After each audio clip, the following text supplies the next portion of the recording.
Hello beautiful people, sejam bem-vindos a mais um vídeo aqui no canal. E hoje eu queria falar sobre coisas que ninguém fala sobre a imigração. A imigração é muito comum entre os portugueses, é um tópico que já estou para trazer aqui para o YouTube há muito tempo e que nunca sei como é que é de organizar. Na verdade comecei a fazer este vídeo imensas vezes, aliás tinha quase o vídeo feito em inglês e achei que não, tinha que fazer este vídeo em português, na sua forma mais real, honesta, sincera, para transmitir exatamente aquilo que eu quero transmitir. Todos sabemos que Portugal é um país de imigrantes. Enquanto uns imigram para a Suíça, outros para a França, outros para a Espanha, eu emigrei para os Estados Unidos. E esta ideia não surgiu de nada porque desde que eu me lembro que eu sabia que queria emigrar. Queria morar noutro país que não fosse Portugal, que me desse mais oportunidades e uma melhor qualidade de vida. Acabou por acontecer muito mais cedo do que eu estava à espera, porque entretanto conheci o meu atualmente marido americano e tínhamos que decidir em que país é que íamos morar. Isto foi só para vos dar um bocadinho do contexto da minha história, mas a verdade é que eu fiz o meu trabalhinho de casa, tinha pesquisado imensas coisas sobre a imigração, o que esperar, o que não esperar, e mesmo assim houveram muitas coisas que nunca ninguém disse e que me apanharam completamente de surpresa. A primeira coisa que me vem à cabeça é que muitas amizades são perdidas e outras beneficiam da imigração. Deixem-me explicar. Aquela pessoa que é péssima a mandar mensagens, é péssima a fazer chamadas, que não se consegue adaptar a ti de maneira nenhuma, provavelmente vais perder a amizade com essa pessoa. Porquê? Porque as tuas relações vão depender muito das mensagens trocadas, das chamadas, das videochamadas, e se não consegues manter uma relação com alguém através da tecnologia, provavelmente ao longo do tempo vão-se começar a afastar e mesmo perder a amizade completamente. E não quer dizer que essa pessoa seja má pessoa, quer dizer simplesmente que as circunstâncias não permitiram que a amizade continuasse. Por outro lado, há amizades que até vão melhorar porque há pessoas que simplesmente não gostam de sair de casa, têm alguma dificuldade em sair connosco e assim, e até se torna mais fácil para essas pessoas se manterem em contacto connosco através de chamadas e mensagens. E a mesma coisa acontece com a família. Da minha experiência, vai haver familiares que se vão lembrar de ti muito mais vezes e vai haver pessoas que te vão esquecer completamente. Ainda no tópico de conexões, eu sinceramente demorei mais de um ano a conseguir fazer amigos de verdade. Também pode estar um bocadinho relacionado com o facto dos Estados Unidos não terem uma comunidade portuguesa tão grande como outros países, mas a verdade é que eu vejo muitas pessoas a falar que fazem amigos passado umas semanas, passado um mês, e isso não foi a experiência que eu tive. Falando de saudades da família, toda a gente sabe que vai ter saudades da família, dos amigos, das pessoas que ficam no nosso país. Mas a verdade é que é um bocadinho difícil de explicar as saudades, porque são diferentes das saudades de simplesmente não ver alguém durante um mês, 2 meses. O estar do outro lado do mundo, o saber que temos que apanhar um avião para poder ver estas pessoas é muito diferente. O fear of missing out aparece, nós temos sempre medo de perder alguma coisa, de perder o último alguma coisa principalmente, o último aniversário de alguém, o último ano em que a família se junta para celebrar alguma coisa. Basicamente temos medo de perder a última oportunidade que tínhamos de experienciar alguma coisa. E também temos sempre medo que aconteça alguma coisa a alguém que é importante para nós, mas eu acho que a saudade em si não é uma saudade que é gritante, é uma coisa muito mais quieta, é uma coisa que está sempre lá, mas à qual nós nos habituamos e aprendemos a viver com. A parte da adaptação a um país novo. Eu tenho a dizer que eu ouço muitas vezes as pessoas a dizerem no início é muito difícil, no início custa imenso, e eu sinceramente tive uma experiência quase oposta. Eu acho que no início não é nada difícil, no início é super fácil porque nós estamos entusiasmados, curiosos. Eu quando me mudei para os Estados Unidos queria experimentar tudo, fazer tudo, e eu acho que os meus primeiros 3 a 6 meses aqui foram quase umas férias prolongadas, entre aspas. É tipo fazer um intercâmbio. Acho que só se tornou mesmo difícil aí a partir dos 6 meses, porque até lá eu sentia que ainda estava a experienciar uma coisa nova, uma cultura nova. Quem gosta de viajar até se calhar se consegue relacionar com aquilo que eu estou a dizer. Nos primeiros dias nós queremos sempre experimentar tudo, fazer tudo e estamos abertos a uma cultura diferente. Eu senti exatamente isso. Nos primeiros meses eu estava super curiosa, eu queria experimentar tudo, fazer tudo. Achava as diferenças culturais super fascinantes. Mas depois chega uma altura, até em viagens curtas, em que nós começamos a sentir falta daquilo que nós estamos habituados. Começamos a querer a nossa comida, a nossa casa, a nossa língua, as pessoas que nós já conhecemos e a nossa maneira de fazer as coisas. E as pequenas coisas acabam por ser sempre as coisas menos faladas no que toca a diferenças culturais, e eu acho que são as que nos afetam mais no dia a dia. Alguns exemplos dessas pequenas diferenças culturais são a hora que acordamos, a hora que vamos dormir, a hora que jantamos, como é que jantamos, onde é que jantamos, a comida que jantamos, a que horas começa e acaba o nosso trabalho, aquilo que vemos na televisão, a música que ouvimos na rádio, como as pessoas se cumprimentam na rua, como as pessoas se vestem, a própria aparência das pessoas. Tudo isto são diferenças culturais. Nós geralmente quando pensamos em diferenças culturais pensamos em coisas maiores, tipo religião e coisas assim do género, mas eu sou da opinião que estas coisas do dia a dia são as que têm um maior impacto na nossa vida de imigrantes. Falando agora em coisas mais positivas, imigrar também muda quem nós somos. Eu não quero dar esta ideia de que as pessoas que imigram são melhores do que as outras ou que toda a gente devia emigrar. Até porque eu gosto muito da pessoa que eu era antes de emigrar. Se ela existisse, seríamos amigas. Agora, que eu sou uma pessoa completamente diferente, é inegável. Toda a gente fala muito em tolerância intercultural e conhecimento intercultural, mas a verdade é que quem nunca esteve exposto a outra cultura não tem a mesma relação com outra cultura que um imigrante terá. Isto porque, quanto mais tempo nós passamos noutro país, a viver com pessoas de outro país, mais nós vamos assimilar dessa cultura. Claro que há pessoas que são mais inflexíveis e essas pessoas, sinceramente, acabam por ou voltar para o seu país ou então encontram comunidades do seu país neste novo país. Como, por exemplo, nos Estados Unidos existem várias comunidades chinesas, onde todas as pessoas dessa comunidade são chinesas, mantêm a cultura chinesa. E nesse caso é uma exceção porque é quase ter a China dentro dos Estados Unidos. Mas tirando estes casos, o resto dos imigrantes são obrigados, de certa forma, a integrar-se. Imaginem visualmente, é quase como se desbloqueasse uma parte do nosso cérebro que nunca existiu. E passamos a ter ali presente uma outra cultura que não é a nossa cultura original. Na verdade, esta é uma das partes que é um bocadinho difícil de explicar, porque eu achava que estava aberta a muita coisa, mas depois, quando cheguei aqui, comecei a ter este pensamento recorrente de porque é que isto se faz assim? Eu achava que isto era senso comum de se fazer assado. No fundo, dependendo de onde nós nascemos, nós criamos uma certa percepção do mundo. E dentro dessa percepção, dentro dessa realidade que nós vivemos, nós tentamos ser abertos mentalmente a outras culturas, a outras coisas, mas os nossos default settings não mudam, ou seja, as nossas pré-definições continuam a ser a cultura portuguesa, foi lá que nós nascemos, foi lá que fomos criados, é isso que nós estamos habituados e é daí que surge o nosso entendimento do mundo. E quando nós mudamos de país, eu digo que se abre quase uma parte nova do nosso cérebro porque, no fundo, estamos a desafiar quase essas pré-definições. De repente, não só estamos abertos a outras opções, mas começamos a questionar verdadeiramente entre esta nova cultura e a cultura onde nós crescemos, o que é que faz mais sentido para nós como indivíduos. Quando chegamos a esta parte em que começamos a assimilar parte da cultura do país onde nós estamos, acho que experienciamos algo novo, uma certa solidão e uma crise quase de identidade, porque apercebemos-nos de uma coisa, é que as pessoas do nosso país que ficaram para trás já não nos entendem a 100% porque não tiveram a mesma experiência que nós tivemos neste país novo, não conhecem esta cultura como nós conhecemos e não assimilaram nada desta cultura, certo?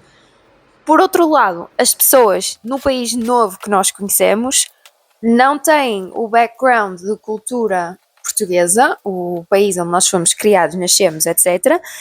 E, portanto, também não nos compreendem a 100%. E é neste momento em que surge aquele sentimento que eu já vi representado, mas nunca explicado, como eu estou a explicar agora, de eu não pertenço a lado nenhum. É um bocado isso, é deixamos de pertencer a um único sítio, porque pertencemos a uma mistura dos dois sítios. No meu caso, eu acho que já cheguei a esta fase da imigração. Eu acho que Portugal continua a representar a grande maioria de quem eu sou, se calhar 80, 90% de quem eu sou, mas aqueles 10, 20% já são preenchidos pelos Estados Unidos, pela cultura americana. E, portanto, eu já experienciei isto, mas tive que ser eu a experienciar por mim mesma para conseguir perceber, porque a verdade é que eu já tinha ouvido falar disto, mas nunca vi ninguém a explicar porque é que isto acontecia e como acontecia. Se estás a pensar em migrar, este vídeo pode ser um bocadinho overwhelming e podes estar a achar, mas afinal é tudo um bocado negativo, não é? Isto já estou a ficar com medo. E é assim, eu não estou a dizer isto para assustar ninguém. Se vocês estão a pensar em emigrar, eu sinceramente vou ser a primeira pessoa a dizer façam-no, vão, experimentem. Porque quando as pessoas não experimentam alguma coisa que têm na cabeça, mesmo que não resulte, vão continuar com aquela coisa na cabeça. Portanto, eu sou sempre a favor de experimentar, de tentar. E se não der certo, pelo menos tentaste. Claro que convém que tenham um plano, não é? Uma maneira de se poderem sustentar. Façam tudo de forma legal, como é óbvio, e preparem-se para poderem falhar, não é? Estejam sempre preparados, mas não desistam. Falando em coisas legais, não esquecer que, dependendo do sítio para onde vocês decidirem ir, o processo legal pode ser bastante burocrático, caro e complicado. Se quiserem, qualquer dia posso explicar como é que foi o meu processo, como é que está a ser, que ainda estou com o processo a meio. Mas isso acho que varia muito de país para país e, portanto, agora estou a focar-me um bocadinho mais na imigração em geral. E em geral, o que vocês precisam de saber é mesmo só isso. Pode ser um processo bastante longo, muito chato e caro. Agora, focando-me um bocadinho mais no dia-a-dia de um imigrante. O dia-a-dia de um imigrante é igual ao dia-a-dia de outra pessoa qualquer, para ser sincera. Trabalha-se, faz tarefas domésticas, essas coisas da vida normal, da vida cotidiana, continuam a acontecer e são exatamente iguais. Depois, claro, dependendo do teu objetivo, podes trabalhar mais, descansar menos, trabalhar menos e descansar mais. Eu acho que ainda há bastantes imigrantes que imigram para poder juntar dinheiro para uma coisa específica e, portanto, nesses casos as pessoas provavelmente vão trabalhar mais e tentar juntar dinheiro o mais rápido possível e desfrutar menos da vida, ou seja, olham para isto como um sacrifício que tem que ser feito para alcançarem determinado objetivo. Mas quem imigra, como eu, para ter uma vida normal, simplesmente com mais oportunidades noutro país, provavelmente vai ter uma vida muito parecida com alguém que fica no seu próprio país. A minha vida aqui nos Estados Unidos é muito feita de equilíbrio. Nem todos os dias é trabalho, nem todos os dias é festa, portanto, nesse aspecto depende muito daquilo que as pessoas querem fazer e acho que isso vai depender daquilo que é o objetivo de cada um. O importante de lembrar é que não é um mundo mágico, ou seja, as coisas não são perfeitas, seja em que país for. A vida pode ser mais fácil em muitos aspectos, mas também pode ser mais difícil em alguns. Mas a vida não vai passar de trabalho, casa e alguma diversão para muita diversão e pouco trabalho. Estão a perceber? Ou seja, não vai haver uma mudança radical na vossa vida. Se houver, não é porque vocês mudaram de país. Estão a perceber? É porque já tinha que acontecer. Não há nenhuma poção mágica de se eu mudar para os Estados Unidos vou ficar milionária. Isso simplesmente não existe. Outra coisa que me vem à cabeça sobre ser imigrante é que muitas vezes os portugueses que nunca imigraram não fazem a menor ideia de como é que é a imigração, como é que é ser imigrante. E muitas vezes vão ter uma ideia errada, não te vão compreender. Vais ouvir coisas do género: este é imigrante, já está lá não sei quantos anos e nem uma casa tem, nem um carro tem, não tem nada para mostrar. Se comprares carro, casa, etc., vais ouvir coisas como: mas este só tem casa e carro porque é imigrante, se estivesse aqui não tinha isto. Se fores a Portugal muitas vezes vais ser criticado porque se calhar queres vir embora, ou porque gastas o teu dinheiro todo em viagens, ou porque isto ou porque aquilo. Mas se não fores a Portugal, vão-te criticar na mesma e dizer que tu não queres saber de ninguém. Estes são só alguns exemplos, mas o que eu quero dizer com isto é que, apesar de Portugal ser uma nação de imigrantes, continua a ser também, simultaneamente, uma nação que não é muito tolerante a imigrantes. Os portugueses não são propriamente conhecidos por serem simpáticos com os próprios imigrantes portugueses, portanto, tenham isso em consideração.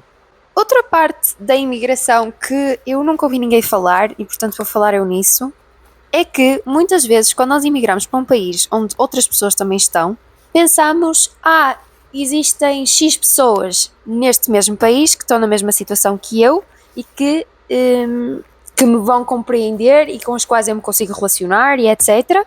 E isso nem sempre é o caso. Não porque as pessoas não se querem relacionar connosco, mas porque dentro do mesmo país existem também diferenças culturais. A experiência das pessoas numa certa cidade do mesmo país e noutra podem ser completamente diferentes. E se calhar as pessoas que tu até conheces que estão no mesmo país não vão ter a mesma experiência que tu, não se vão relacionar com as coisas que tu disseste e, portanto, a experiência entre várias pessoas no mesmo país pode não ser tão idêntica como nós estamos à espera. E isto aplica-se também àquilo que nós vimos online, porque há um número crescente de pessoas que estão abertas a falar sobre a experiência delas como imigrantes nos diversos países do mundo. E às vezes é fácil de nós pensarmos: mas eu vejo todos os vídeos desta pessoa, eu sei tudo sobre este país, sei tudo sobre a experiência dela, eu estou preparado. e depois chegas lá e não estavas preparado, porque a experiência de uma pessoa não é a experiência da outra pessoa. Portanto, não importa a quantidade de influencers, de pessoas online que tu vês a falar da experiência delas, a tua experiência pode ser completamente diferente. E, contra mim falo, inclui tudo o que eu disse neste vídeo. Tudo o que eu disse neste vídeo é baseado na minha experiência, naquilo que eu senti como imigrante e que eu vejo refletido noutros imigrantes, mas muito mais baseado na minha experiência do que noutra coisa. E, portanto, pode ser diferente para outras pessoas, 100%. Outra coisa que eu acho importante mencionar sobre a parte da saúde, a prestação de cuidados de saúde passa a ser um bocado secundária em Portugal. Digo isto porque eu sei que há muitos imigrantes que preferem voltar a Portugal para irem a consultas do médico, consultas de especialidades, dentista, essas coisas todas, e percebo perfeitamente porque é que o fazem. Agora, eu queria só deixar o aviso de que, para quem tem intenções de utilizar o Sistema Nacional de Saúde, pode ter muitas complicações. Porque sim, tecnicamente vocês podem ir a um centro de saúde, vocês podem continuar a ver o vosso médico de família, essas coisas todas, mas estão sempre dependentes do quanto as pessoas vos querem ajudar. Porque vocês, se são portugueses, sabem que o Sistema Nacional de Saúde já tem muitos problemas por si só. Mas, estando longe, indo a Portugal, não com muita frequência, vocês estão 100% dependentes do quanto as pessoas estão dispostas a ajudar e a facilitar a vossa vida. Marcar consultas torna-se extremamente difícil, pedir receitas um problema, tudo o que vocês achavam que era burocrático torna-se 1000 vezes pior.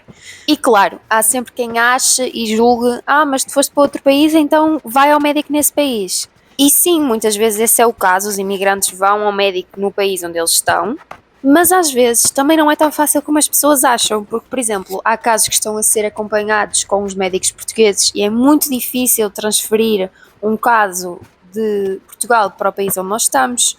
Há medicações que se calhar não existem no país onde nós estamos. Acabam por haver situações em que não depende de nós escolher a que médico é que nós vamos. Por isso, se forem emigrar, tenham isso em consideração, é uma parte chata, mas que acontece a quase toda a gente. Continuando a falar em coisas chatas, contas bancárias. E quem diz contas bancárias diz outra coisa qualquer que seja burocrática. Se vocês acham que a burocracia em Portugal é má, imaginem resolver alguma coisa que tenha a ver com burocracia portuguesa a partir do estrangeiro. É péssimo. Não existe grande rede de apoio internacional. Por exemplo, eu antes de emigrar achava isto, e mesmo agora, depois de ter emigrado, ouço pessoas ainda a dizerem isto. Mas porquê é que tu não vais à Embaixada Portuguesa? E a minha resposta é, eu não vou à Embaixada Portuguesa porque a Embaixada Portuguesa mais próxima que eu tenho, de onde eu moro, é a 8 horas de carro. Portanto, às vezes as coisas não são tão simples como parecem, e é importante que vocês se lembrem disso. Não quer dizer que isso tenha que ser um fator gigante quando vocês estão a decidir emigrar, ou seja, não têm que ir procurar, mas será que este sítio tem uma embaixada portuguesa próxima? Não, até porque vocês provavelmente não vão precisar de ir à embaixada portuguesa nenhuma vez, mas é importante é que tenham a noção que tudo o que é burocracias são mesmo difíceis de tratar a partir do estrangeiro, vão depender muito de pessoas que estejam em Portugal, que sejam vossas amigas, e essas pessoas nas quais vocês confiem vão ser a vossa mais-valia. Já não tenho muito mais a dizer, estou quase a terminar, mas lembrei-me de mais uma coisa, que é, sabem aquelas conversas que toda a gente tem com os amigos, com a família? Mas eu depois vou-te lá visitar. Pois é, olhem, lamento informar, mas isso raramente acontece. Pelo menos algumas pessoas vão-te dizer isso e nunca o vão fazer. E não é porque essas pessoas te estão a mentir ou porque têm más intenções, às vezes é mesmo porque não conseguem. O importante e a razão pela qual eu estou a trazer esta informação é mesmo para vocês se lembrarem que não podem emigrar a contar que as pessoas vão estar sempre a visitar-vos. Têm que emigrar por vocês e sem contar com as visitas de ninguém, no fundo. Eu pessoalmente gosto de estar a contar que não vou ver ninguém até à próxima vez que eu for a Portugal. E acho que pensar assim previne bastantes desilusões. Pronto, olhem, eu não me lembro de mais nada. Claro que existe muito mais para dizer. Eu falei daquilo que eu me fui lembrando, daquilo que me vinha à cabeça e tentei verdadeiramente falar da forma mais sincera e transparente possível, como se nós estivéssemos a ter uma conversa no café, Obviamente, tudo o que eu disse é baseado na minha experiência como imigrante. Relembro mais uma vez que as experiências de outras pessoas podem ser diferentes, mas eu queria fazer este vídeo porque acho que o meu eu, antes de emigrar, gostaria de ter visto um vídeo como este. E se tu que estás desse lado, estás a pensar em emigrar e viste este vídeo, eu espero não te ter desencorajado. Se servir de alguma coisa, eu não me arrependo de nada e faria tudo novamente exatamente igual. Portanto, espero que tenhas gostado deste vídeo. Beijinhos e até o próximo.